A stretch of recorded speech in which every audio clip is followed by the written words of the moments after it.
Hello everyone, welcome to my channel. तो अब हम बात करते हैं हमारी MS1 की, जो हमारी 6 यूनिट चली हुई है उसमें नेक्स्ट डिजीज की। तो नेक्स्ट जो डिजीज है वो है हमारी पल्मोनरी हाइपरटेंशन। तो पल्मोनरी हाइपरटेंशन के बारे में सबसे पहले हम इंट्रोडक्शन के अंदर देखेंगे क्या बताया है इन्होंने। तो सबसे पहले इन्होंने बताया pulmonary hypertension is occur when the blood pressure in the circulation of the lungs is measured at higher than 25 mmHg and rest over 30 mmHg during exercise. Pulmonary hypertension can be either primary और secondary। तो इनका कहना ये है कि pulmonary hypertension जो है वो क्या है।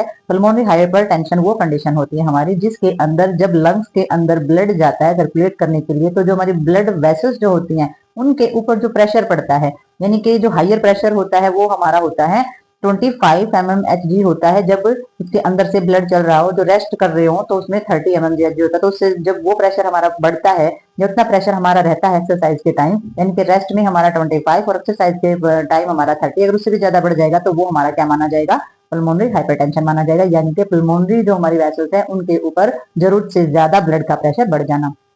ठीक है, तो ये हमारे दो चीजों में डिवाइड किया गया है, एक प्राइमरी होता है एक सेकेंडरी होता है। तो प्राइमरी इसमें क्या कंडीशन होती है, प्राइमरी पल्मोनरी हाइपरटेंशन में इन्होंने बताया है कि ये cause of the pulmonary hypertension is unknown. ये इसके जो कारण है वो अननोन हो सकते हैं, यानी कि किसी भी कारण से ये हो सकता है, कोई बिना रीजन के भी ये हो सकता है। It is rare effecting of the peoples per million. तो इन्होंने बताया है कि इसमें जो असर पड़ने वाला होता है वो हमारे लाखों लोगों में से किसी एक इंसान को रेयर चांसेस होते हैं कि इस तरीके की प्रॉब्लम क्रिएट उसके अंदर हो।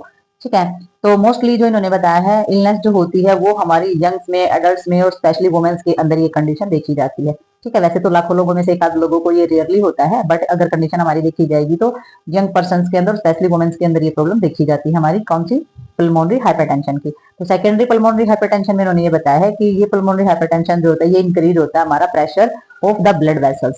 ठीक है, तो हमारी जो ब्लड वेसल्स होती हैं उनके अंदर जो ब्लड का प्रेशर बहुत ज्यादा बढ़ जाता है of the lungs as a result of either medical condition. और इसमें क्या होता है, ये इसकी वजह ये भी रहती है कि मेडिकल कंडीशन जो है वो हमारी अगर दूसरी तरीके की है, मेडिकल कंडीशन में कोई दिक्कत है हमारी, तो भी ये हमारी ब्लड प्रेशर जो है बढ़ जाता है। यानी कि कोई और दूसरी बीमारी है या कुछ और इन्फेक्शन या कुछ और दिक्कत चल रही है, मेंटल स्ट्रेस चल रहा है, तो भी हमारी ब्लड वेसल्स के अंदर ये प्रेशर जो है बढ़ सकता है। तो ये मेडिकल कंडीशन के अंदर भी ये चीजें आती हैं। और अगर हम इसमें डेफिनेशन के अंदर इसमें देखते हैं तो डेफिनेशन में भी लगभग वही चीजें होती हैं।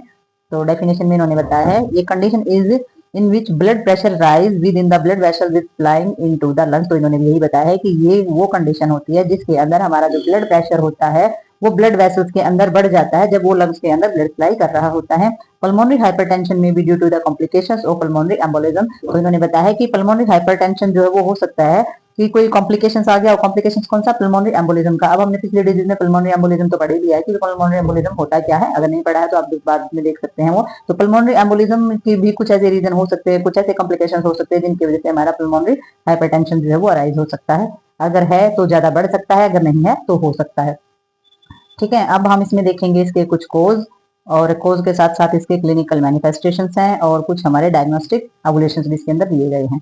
तो इसमें सबसे पहले हम कारण देखेंगे कौन कौन से कारण हमारे हो जाते हैं। सबसे पहले तो इन्होंने बता ही दिया है, पल्मोनरी एम्बोलिज्म हो सकता है, और हमारी सीओपीडी भी इसका रीजन हो सकती है, ओबेसिटी हो सकती है, तो सीओपीडी का भी आपको पता है। ठीक है, तो इसमें हमारी कॉर्निक लंग्स डिजीज लिखी हुई है, CL और D का बताया है इन्होंने। लंग्स डिजीज वैसे लिख दिया, कॉर्निक यानी कि पुरानी जो हमारी बीमारियां होती हैं या सीओपीडी होती है, सीओपीडी में हमारी कॉर्निक ऑब्स्ट्रक्टिव आ जाती है, पल्मोनरी डिजीज तो वो स्पेशल हमारी पल्मोनरी के अंदर ही किसी भी तरीके की रुकावट जो है वो आ जाती है, और लंग्स की कोई पुरानी बीमारी है वो भी इसमें दिक्कत करती है, वो भी एक रीजन बन सकती है हमारा पल्मोनरी हाइपरटेंशन का। ओबेसिटी, अगर मोटापा ज्यादा है, अगर आप बहुत ज्यादा मात्रा में धुएं वाली बीड़ी सिगरेट वगैरह इनहेल कर रहे हैं, ठीक है, तो आपकी अगर आपके इम्यूनिटी सिस्टम में कोई प्रॉब्लम है, और अगर आपको किसी भी प्रकार की सेप्टल डिफेक्ट, जैसे कि सेप्टा जो हमारे बीच का पार्ट होता है हार्ट का, उसमें अगर कोई दिक्कत आ रही है या हार्ट डिजीज आपको है किसी भी तरीके की, तो ये सारी की सारी हमारी रीजन बनती हैं। क्लिनिकल मैनिफेस्टेशंस के अंदर आपने देखना है, इसमें डायजेपिनिया चेक करना है कि भी सांस लेने में कोई दिक्कत है या नहीं है, और मेनली सिम्टम आपने चेक करने हैं। कमजोरी देखनी है पेशेंट के अंदर, साइनाकॉफ देखना है, तो साइनाकॉफ के अंदर भी हमारी ये बहुत सारी हमारी हार्ट के अंदर की जो चीजें होती हैं वो आ जाती हैं, और इसमें हमारी जो नेक वेन जो है वो डिस्टेंड हो जाना, यानी कि नसें वगैरह फूल जाना। ठीक है, और इसमें हमारी इडिमा वगैरह हो जाना, पेरिफेरल एरिया बाहर के एरिया में सूजन हो जाना, चेस्ट पेन हो जाना, फटीग थकावट हो जाना, दर्द हो जाना, या फिर हमारी हेमोपेटाइटिस जैसी प्रॉब्लम हो जाए। ठीक है, तो वो हमारी हम बहुत बार पढ़ चुके हैं, हेमोपेटाइटिस की प्रॉब्लम्स की वजह से क्या क्या क्रिएट हो सकता है, और हमारे हार्ट मरमर्स जो प्रॉब्लम्स हो जाती है, यानी कि हार्ट के एरिया में किसी भी तरीके की ऐसी दिक्कत होती है, तो ये हमारी जो है रीजन बनते हैं पल्मोनरी हाइपरटेंशन का। ठीक है, तो जितने भी हम कोज पढ़ते हैं, क्लिनिकल मैनिफेस्टेशंस होते हैं, वो हमारे बार बार रिपीट होते रहते हैं, तो वो आपने देख ही लिया होगा। तो इसमें हमारे डायग्नोज एवोल्यूशन होते हैं, क्योंकि वही रीजन रहते हैं, क्योंकि हम एक डिजीज पढ़ रहे हैं रेस्पिरेटरी ट्रैक की, तो रेस्पिरेटरी ट्रैक का हमारा जो एक ही एरिया है, तो बार बार उसी ऑर्गन्स की उसी चीजों के बारे में आपको बार बार इन्फॉर्म किया जाएगा कि भाई ये चीज यहाँ पे खराब हो सकती है, दूसरे तरीके से खराब हो सकती है, दूसरे तरीके से डिजीज हो सकती है, दूसरे तरीके से इन्फेक्शन हो सकता है, इसके रीजन दूसरे हो सकते हैं। ठीक है, तो ये चीजें आपके बार बार आएंगी, तो आपने इसमें ध्यान देना है। डायग्नोस्टिक एवोल्यूशन के अंदर सबसे पहले आपने कराना फिजिकल एग्जामिनेशन, बहुत इंपॉर्टेंट होता है। चेस्ट का एक्सरा कराना बहुत ज्यादा जरूरी होता है, और जो कार्डियक कैथराइजेशन होता है, कार्डियक में लगने वाले किसी भी तरीके की नलियां इंसुलेशन कराई जाती है, तो हमारा कैथराइजेशन बोला जाता है। कैथेटर डाली जाती है, जो ईसीजी वगैरह कराया जाता है, जो हमारी सारी की सारी इलेक्ट्रिक कार्डियोग्राफी देखी जाती है उसके अंदर, और हमारी इकोकार्डियोग्राम उसमें देखा जाता है। इकोकार्डियोग्राम के अंदर सारे का सारा जैसे एक हार्ट का जैसे अल्ट्रासाउंड टाइप हो जाता है, हार्ट को स्कैन किया जाता है, और उसमें देखा जाता है किसी भी प्रकार का डिसऑर्डर डायग्नोज उसका लिया जाता है कि किसी प्रकार का डिसऑर्डर और डिजीज या किसी भी तरीके की दिक्कत तो नहीं है, तो वो हमारा सारा का सारा इकोकार्डियोग्राम के अंदर देखा जाता है, इको के नाम से जिसको जाना जाता है। तो ये सारे के सारे हमारे डायग्नोज एवोल्यूशन के अंदर आ जाते हैं, तो ये देखने बहुत ज्यादा जरूरी होते हैं। तो इसमें हमारी आगे भी दी गई है, तो आगे देखते हैं हम। तो ये इसके अंदर हमारे आ जाते हैं कॉम्प्लिकेशन। तो कॉम्प्लिकेशन में सबसे पहले हमारा जो कॉम्प्लिकेशन इन्होंने दे रखा है एंजीना पेक्टोरियस। एंजीना पेक्टोरियस हमारी रिलेटेड होती है कॉर्नरी आर्टरी से, उससे संबंधित अगर कोई भी चीज हो जाती है तो वो हमारा बड़ा कॉम्प्लिकेशन हो जाता है। नेक्स्ट हमारा हो जाता है सीएचएफ। सीएचएफ में हमारा कंजेस्टिव हार्ट फेलियर हो जाता है, यानी कि हार्ट के अंदर संकुचन हो जाना। नेक्स्ट हमारा इसमें मैनेजमेंट दी गई है। मैनेजमेंट में सबसे पहली मैनेजमेंट है वो हमारे मेडिकल मैनेजमेंट। मेडिकल मैनेजमेंट में इन्होंने बताया है will be discussed later in hypertension, heart disease, nursing management is same like other respiratory disease. तो इन्होंने बताया है कि जो मेडिकल मैनेजमेंट है वो हम जो हार्ट डिजीज की है वो हम हार्ट के चैप्टर में ही करेंगे, क्योंकि हम यहाँ पे डिस्कस कर रहे हैं ऑलरेडी रेस्पिरेटरी को। तो यहाँ पर बताया गया इन्होंने कि रेस्पिरेटरी डिजीज की जितनी भी है सेम, हमने जितनी पीछे डिजीज पढ़ी है सेम इसमें भी मैनेजमेंट वही है जो हमने पढ़ी है। ठीक है, तो वही मैनेजमेंट आपने इसमें डालनी है। नेक्स्ट इसने बोला है कि हमारी जो नर्सिंग मैनेजमेंट है उसमें कुछ पॉइंट इन्होंने दिए, वैसे तो वो जो पॉइंट है नर्सिंग मैनेजमेंट के वो भी ऐड हो सकते हैं इसके अंदर, लेकिन कुछ थोड़ा सा अलग से, कुछ वैसे अलग से है नहीं इसके अंदर, सेम सा ही है।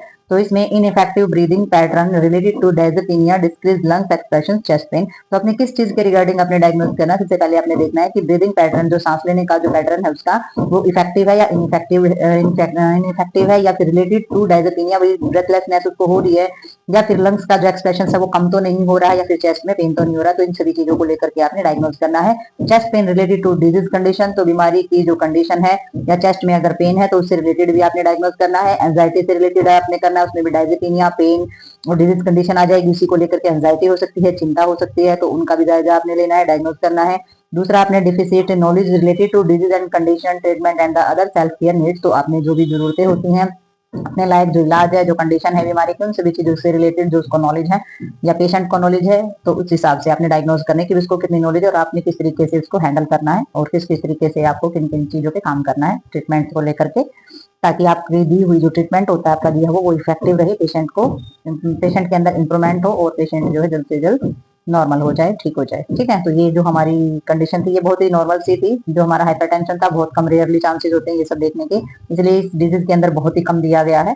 तो बाकी जो डिजीज है उन्हीं से मिलता जुलता सारा सब कुछ इसके अंदर है, जो कि हमारा पल्मोनरी हाइपरटेंशन है। पल्मोनरी पाई जाती है हार्ट के अंदर, पल्मोनरी होती है हमारी ब्लड वेसल्स, तो उनके अंदर पाई जाने वाली जो चीजें होती हैं, जो सक्सेस होता है, जो प्रेशर होता है, उसी के बारे में इसमें बताया गया है, तो आपने इसको ध्यान से करना है। तो ये हमारी डिजीज यहीं पर खत्म होती है, तो मिलते हैं नेक्स्ट डिजीज में, तब तक के